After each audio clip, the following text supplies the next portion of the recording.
নবী বলেন হাসরের ময়দানে সর্বপ্রথম আমি নবী উঠব রে। হাসরের ময়দানে আমি নবী জান্নাতি পোশাক পরা অবস্থায় উঠব। প্রথমে উঠে চতুর্দিকে তাকায় যখন দেখব ধুধু মরুভূমির ন্যায়, গাছ নাই, পালা নাই, একটা প্রাণীর চিহ্ন নাই। সঙ্গে সঙ্গে জমিনে সেজদা লাগায়া চোখের পানি ছাইড়া দিয়া বলবো, আল্লাহ আপনি ওয়াদা দিছেন আমারে না দেখাই আমার একটা উম্মত জাহান্নামে দিবেন না। মালিক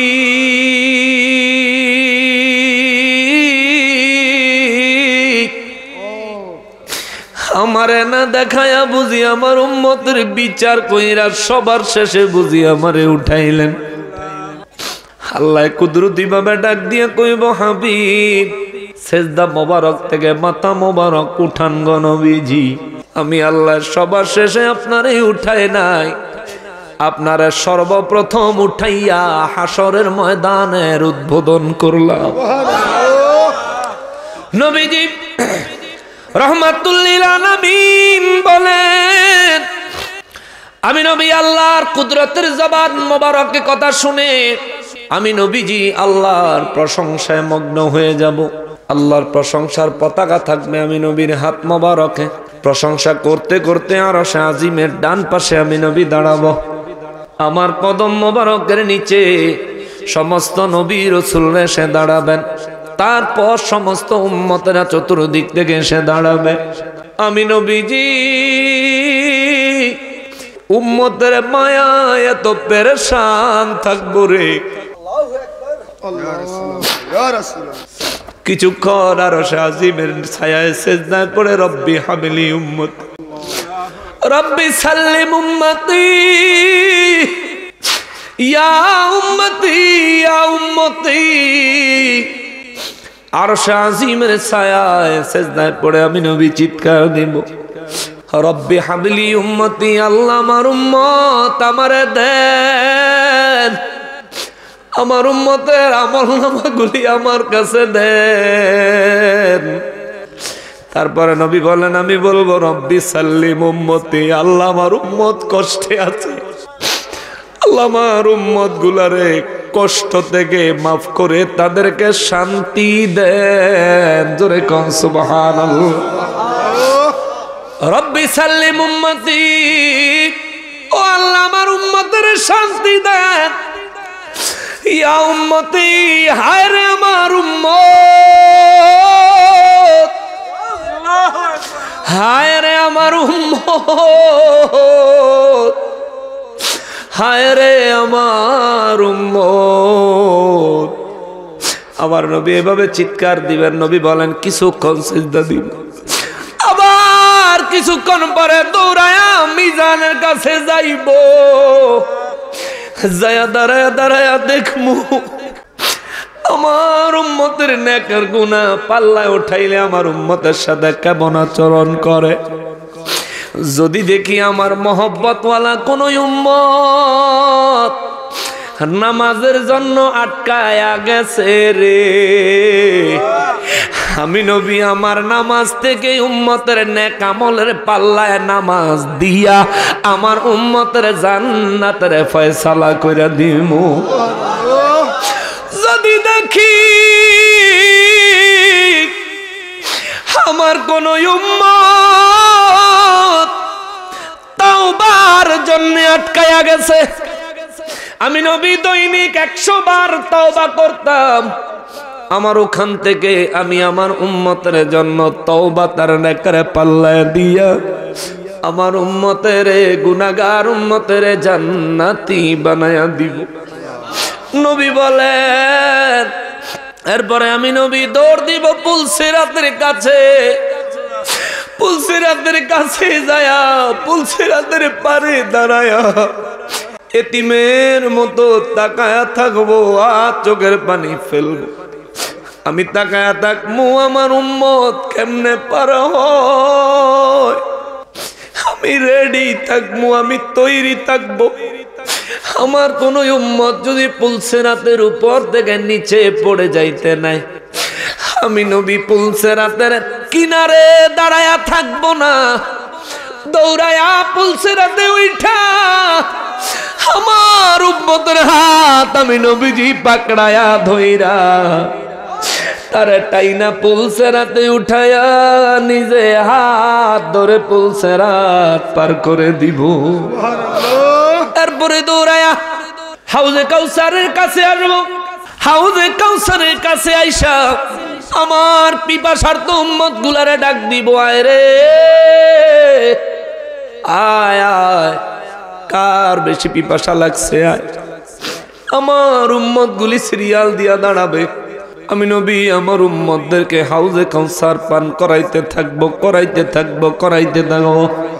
আম্মা জান আয়েশা সিদ্দিকা রাদিয়াল্লাহু তাআলা আনহা বলেন, নবী গো, ও নবী, আপনার এত উম্মত হবে, 120 কাতার মানুষ কিয়ামতের ময়দানে হবে, 80 কাতার মানুষ আপনার উম্মত হবে। এত মানুষের হাউজে কাউসারের শরবত আপনি একাকি কেমনে দান করবেন?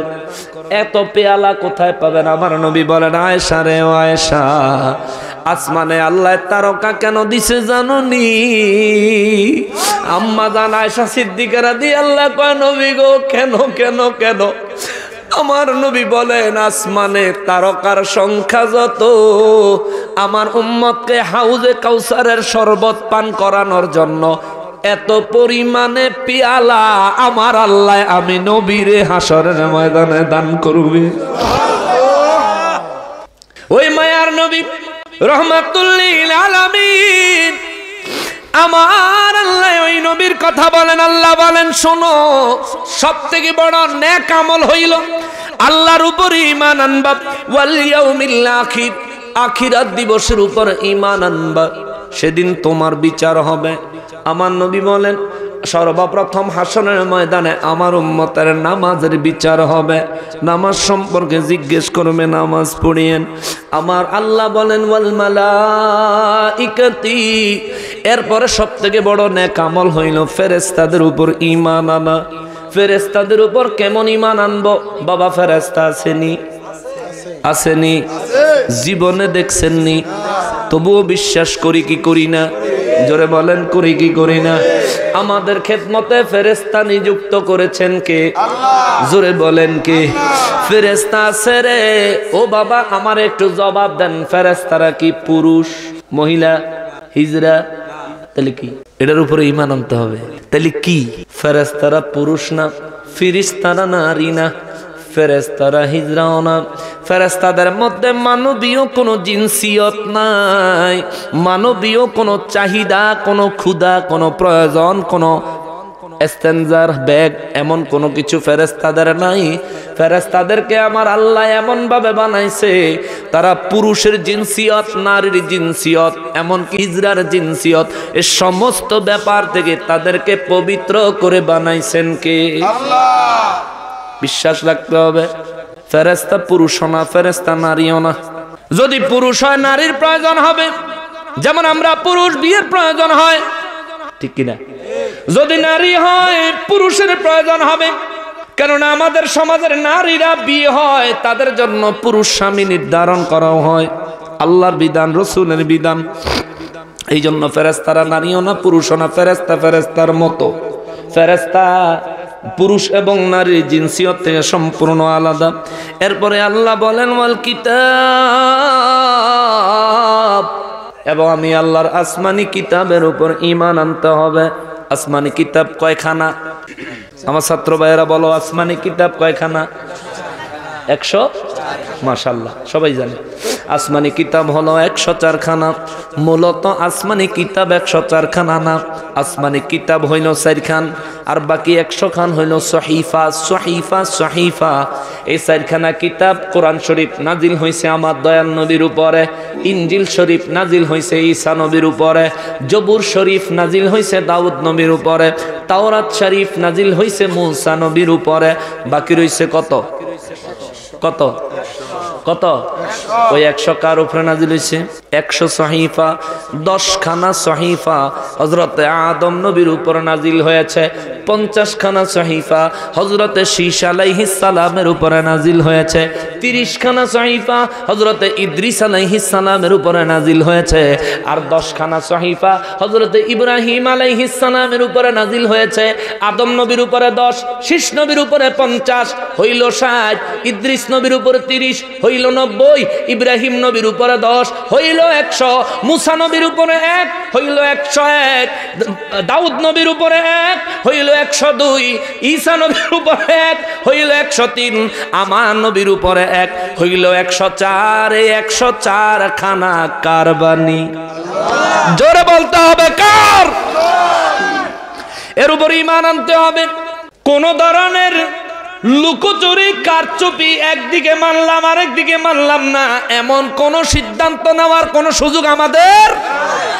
আল্লাহ রাব্বুল ইজ্জাত বলেন ওয়াল কিতাব, যে ব্যক্তি আসমানি সমস্ত কিতাবের উপরে ঈমান আনলো, আল্লাহ বলেন এই ব্যক্তি সবথেকে বড় নেক আমলের কাজ করলো। এরপরে আল্লাহ বলেন ওয়ান নবীন, সমস্ত নবীদের উপরে যে ব্যক্তি ঈমান আনলো, জোরে কন্যা সুবহানাল্লাহ। নবীদের উপর ঈমান, খেয়াল করেন, নবীদের উপর ঈমান। আমার নবীরে কোরআনুল কারীম দিয়েছেন কে?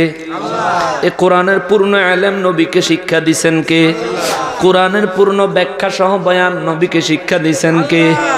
আসমানের যত ইলম আছে সমস্ত ইলম নবীজিকে দান করেছেন কে? জোরে কোন আল্লাহ, জোরে কোন না আল্লাহ। মুসলিম শরীফের হাদিসে মুবারক নবী বলেন, মেরাজের রাতে আমি নবী যখন আল্লাহর সাথে কুদরতের দরবারে দিদারে গেলাম, দিদারে ইলাহিতে আল্লাহ এবং আমি একেবারে আল্লাহর সামনে, আমি নবী। আল্লাহ বলেন, আল্লাহ বলেন, আল্লাহ বলেন তীরের ধনুকের 2 মাথা তীর সুতায় লাগায় টান দিলে 2 মাথা যতটা কাছে আসে, আমি এবং আমার হাবিব তার থেকে আরো বেশি কাছাকাছি ছিলাম। জোরে কন্যা সুবহানাল্লাহ। আর আমার নবী বলেন রাআইতু রাব্বি আযজা ওয়া জাল্লা ফি আহসানি সূরাতিন, আমি আমার এই চোখে আমার আল্লাহকে উত্তম সূরতে দেখেছি। সুবহানাল্লাহ। মুসা নবী কয় রব্বি আরিনি, আল্লাহ আমারে দেখা দাও। আল্লাহ কয় লাম তারানি, আমারে দেখার ক্ষমতা তোমার মধ্যে নাই, শুধু এখন না কখনোই দেখতে পারবা না। মুসা নবী কয় মালিক কথায় তো মজা, আপনার কথায় তো মজা, যদি আপনার দিদার পাইতাম আপনি জানি কত মজা। আল্লাহ কয় মুসা রে, ও মুসা তুইও নূর, আমি আল্লাহ কুদরতের নূর, কিন্তু আমার নূর বহন করার ক্ষমতা তোর শরীরে নাই। আল্লাহ তবু একটু দেখতাম। আল্লাহ কয় পাগলা যা, তোর তো দেখা দিতে পারতাম না, দেখা দেওয়া যাবে না, আমার একটু নূর মুবারকের বিচ্ছরণ করবো তুর পাহাড়ের উপরে, তুমি যদি ওইটা গিলতে পারো, সহ্য করতে পারো, তাইলে পরে তোমার লগে দেখার চিন্তা। জোরে কন্যা সুবহানাল্লাহ। আর সে আজিমের থেকেও 70,000 নূরের পর্দা মোবারকের ভিতর থেকে একটু ফাঁক করে আল্লাহ পাকের একটু নূর মোবারকের বিচ্ছরণ করলেন। বিচ্ছরণ কেমন জানেন? এই যে পোলাপানে লেজার লাইট মারে না, লেজার লাইট, এই যে সবুজ লেজার লাইট, আবার এই যে লাল লেজার লাইট দেখছেন নি বাজান? মাশাআল্লাহ মুরব্বি বাজানও বুঝছে। এই লাইটটা যদি মারে, হ্যাঁ মনে করেন না, এই যে দেখেন, আরো ক্লিয়ার করে দেখাই, মনে করেন না এই যে নূরের লেজার লাইটটা এইটার পিছনে জ্বলতেছে, হ্যাঁ আপনারা কি ওখান থেকে দেখবেন? খালি এইটারে একটু সরাই আবার ঢুকে ফেলেছে, তাহলে একটু দেখছেন নি? একটু দেখছেন? 1 সেকেন্ড হইব নি? এক মুহূর্ত কদ্দুর? 100 মুহূর্তে 1 সেকেন্ড, 100 মুহূর্তে 1 সেকেন্ড। এই বাইর করে ঢুকে লাইলাম, তাহলে 1 মুহূর্ত দেখলেন। এই যে বাইর করে ঢুকে লাইছেন, এই যে একটু তাজার একটু পড়ছে নি, এই একটুতে তুর পাহাড় জ্বললা শেষ। জোরে কোন সুবহানাল্লাহ। এইটারে বলেন বিচ্ছুরণ, একটু বিচ্ছুরণ করছে, তুর পাহাড় জ্বললা শেষ। আর আমার নবী বলেন আমি আল্লাহর আরশ আজিমে সূরা নাজমে আল্লাহ কয় আমি এবং আমার হাবিব তীরের ধনুকের 2 মাথার থেকে আরো কাছে। নবী কয় রাআইতু রাব্বি আযজা ওয়া জাল্লা ফি আহসানি সূরাতিন, আমি আমার এই চক্ষু দিয়া আমার আল্লাহর সামনের থেকে উত্তম সূরতে দেখেছি। নবী গো আল্লাহ দেখা পাইলেন, আল্লাহ আপনারে কি দিল? আমার নবী বলেন রব্বুল ইজ্জাত আমি নবীরে দাওয়াত দিয়ে আল্লাহর বাড়িতে নিছে। আমাদের দেশে অনেক মানুষ ওয়াজ করে, অনেক হুজুররা যারা হাদিয়া কম ঠিক মতন দাওয়াত পায় না, ওই হুজুররা হাদিয়ার বিরুদ্ধে ওয়াজ করে, আছে না? যে ওয়াজ করে হাদিয়া নেয়, কইয়া নেয়, আগে নেয়া নেয়, এগুলি জায়েজ নাই, এই ধরনের কিছু কথা অনেকে কয়। ওরে আমার ভাই, আমার নবীরে আল্লাহর বাড়িতে দাওয়াত দিছে। আল্লাহ কে দাওয়াত দিছে? আল্লাহ আমার নবীরে কত ধরনের হাদিয়া দিছে দেখেন, সুবহানাল্লাহ। নবীজির হাদিয়া সর্বপ্রথম তো বোরাক পাঠাইছে। সর্বপ্রথম কি পাঠাইছে? অর্থাৎ গাড়ি পাঠাইছে।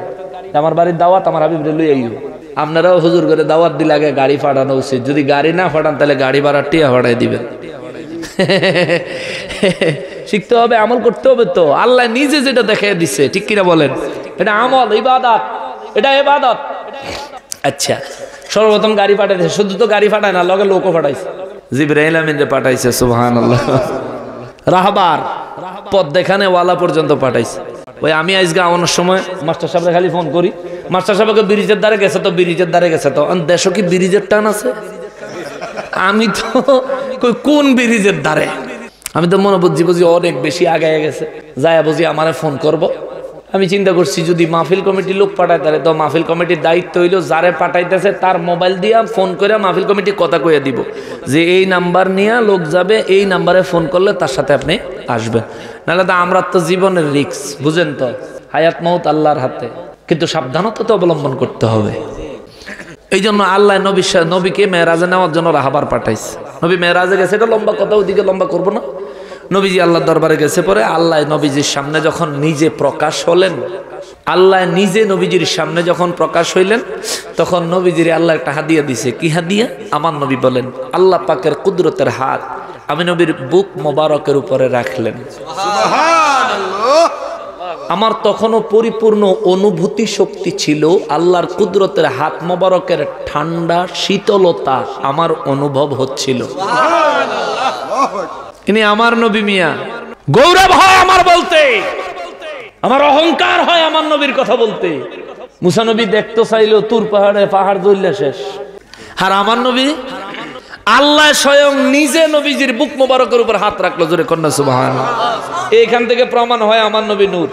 আল্লাহ নূর মোবারকের তাজাল্লি লাগিয়া পাথরের পাহাড়, মাটির পাহাড়, তুর পাহাড় জ্বললার শেষ।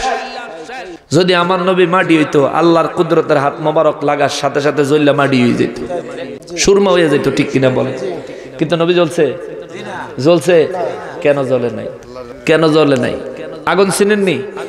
কথা কয় না। আগুন চিনেননি? আপনার এই কোন আগুন কি আরেকটা আগুন রে জ্বালানোর ক্ষমতা রাখে? একটা আগুন কি আরেকটা আগুন রে জ্বালায়া দেয়? যত ডিগ্রি সেলসিয়াস তাপমাত্রাই হোক না কেন, এক আগুন কি আরেক আগুন রে জ্বালায়া দেয়? আগুনের কাম হলো অন্য কিছু জ্বালায়া দেবো, কিন্তু নিজেরে না, ঠিক কিনা? আল্লাহ হচ্ছেন কুদরতের নূর, নিজে নূরে জাতি। আল্লাহ হচ্ছেন নূর। আমার নবীজিরও নূর মোবারক দিয়ে বানাইছে কে? তো আল্লাহর নূর নবীজির নূর মোবারকের সাথে আল্লাহ লাগাইছে। আর আমার নবীজির নূর হচ্ছে আল্লাহ পাকের সৃষ্টির মধ্যে সর্বশ্রেষ্ঠ পাওয়ারফুল নূর। এত পাওয়ার যে নূর মোবারক স্বয়ং আল্লাহ পাকের নূর মোবারকের তাজাল্লি নেওয়ার ক্ষমতা রাখে, যার কারণে আল্লাহ আমার নবীজির বুক মোবারকের উপর হাত রাখলে নবী কয় আমি সেন্সলেস হই নাই, জ্ঞান হারাই নাই, আমার দৃষ্টি বিভ্রাট হয় নাই, মস্তিষ্ক বিগড়ে যায় নাই, আমি পরিপূর্ণ অনুভব শক্তি পর্যন্ত ছিল।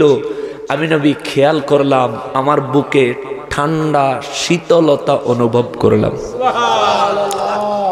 এই ঠান্ডা শীতলতার মাধ্যমে আসমান এবং জমিনের যত ইলম আছে সমস্ত ইলম আল্লাহ আমি নবীর ইলম মোবারকে ঢুকিয়ে দিয়েছে। জোরে কন্না সুবহানাল্লাহ। এরপরেও যদি কেউ কয় নবী ইলমে গায়েব জানে না, তাইলে তার বিরুদ্ধে বলার একটাই কথা, ভাই তুমি যেন আবু জাহেল, তুমি নিজেও এটা জানো না। নিজের খবর লও, নবীর খবর লইও পরে। এই জন্য রব্বুল ইজ্জত বলেন ওয়ান নাবিয়্যিন নবীদের উপরে ঈমান আনতে হবে বাবা। সমস্ত নবীদেরকে নবী হিসেবে সৃষ্টি করেছেন কে? আল্লাহ। সব নবীরা জমিনে আগমন করেছেন, নবী হইয়া পাঠাইছে কে? আল্লাহ। সব নবীরা দুনিয়ায় আগমন করেছেন নবী হয়ে। আমার নবী দুনিয়ায় শুধু নবী না, নবী এবং রাসূল হয়ে আগমন করেছেন। সূরা আলে ইমরানের ৮১ নম্বর আয়াতে ওয়াজ করছেন কে? আল্লাহ। জোরে কোন কে? আল্লাহ। আর জোরে কোন কে? আল্লাহ। রব্বুল ইজ্জত বলেন ঈমান আনবা ৫ জিনিসের উপর, আল্লাহর উপর, আখিরাত দিবসের উপর, কিয়ামত দিবসের উপর, কিতাবের উপর, নবীদের উপর। কয়টা? নবী, কিতাব, ফেরেশতা, কিয়ামত, আল্লাহ। কত? কত? কত? আরে কথা কর না কত? আমি জানি না কেন জানি আজকে এমন কিছু কথা আসতেছে যেগুলো কোথাও বলি নাই। এটা আল্লাহর কোন রহমত। কয়টা জিনিসের উপর ঈমান আনতে হবে? এই আয়াতে বর্ণিত কয়টা? এই ৫টা। ৫এর মাঝে মধ্যে যদি আমরা পাঞ্জা কই দোষ হইব নাকি? দোষ হইব? আমার নবী আহলে বাইত হযরতে আলী, আহলে বাইত হযরতে ফাতিমা, আহলে বাইত হযরতে ইমাম হাসান, আহলে বাইত হযরতে ইমাম হুসাইন রাদিয়াল্লাহু তাআলা আনহুম পাক পাঞ্জাতন। জোরে কোন সুবহানাল্লাহ। ঈমান আনবেন ৫এর উপরে, ভালোবাসবেন ৫ জনের। আল্লাহু আকবার। ঈমান আনতে হবে ৫এর উপরে, ভালোবাসবেন ৫ জনের। আমরা সুন্নিরা এজন্য বলি পাক পাঞ্জাতন। এই ৫ জনের পবিত্র করেছেন কে? আল্লাহ। আমার আল্লাহ নিজে কোরআনুল কারীমে আহলে বাইতের পবিত্রতার বর্ণনা দিবেন। গেলাম না ওদিকে। আল্লাহ বলেন সবচেয়ে বড় নেক আমল হইল ৫ জিনিসের উপর ঈমান আনা। আরো কিছু নেক আমল আছে, বলবো? আমনে গো কষ্ট হয়ে যাইতেছে। মাইকেলা ভাই কইতে দেয় পাগলা ওয়াজ শুনতেছে কি মাইকেলারা দেখি ঘুম যায় সব জায়গা। মাশাআল্লাহ মাশাআল্লাহ মাশাআল্লাহ। আল্লাহ তারে বরকত দান করুক। জোরে কোন আমিন। মাইকের সাউন্ডটা দেখছেন নি? মাশাআল্লাহ। এখন বাইরের সাউন্ড ঠিক আছে নি? বাইরের থেকে কারা আইছো? সব সুন্দর আছে না? কথা বলতেও সুন্দর লাগতেছে, তার সেটআপ কিন্তু সুন্দর। মাশাআল্লাহ। রব্বুল ইজ্জত বলেন এগুলো হলো ঈমান। ঈমানের ক্ষেত্রে ৫টা বিষয়ের উপর বিশ্বাস স্থাপন করবি। রব্বুল আলামিন বলেন এটা সবচেয়ে বড় নেক আমল। এবার আসল আমল ওয়া আতাল মাল আলা হুব্বিহি। তোমারে আমি আল্লাহ যে সম্পদ দিছি তা থেকে তুমি আমি আল্লাহর মহব্বতে দান করবা। সুবহানাল্লাহ।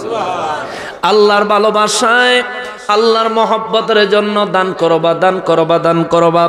রব্বুল ইজ্জত রব্বুল আলামিন ও পরওয়ারদিগারে আলম আপনার ভালোবাসার জন্য কারে দান করব? আমার নবী বলেন যাউল কুরবা।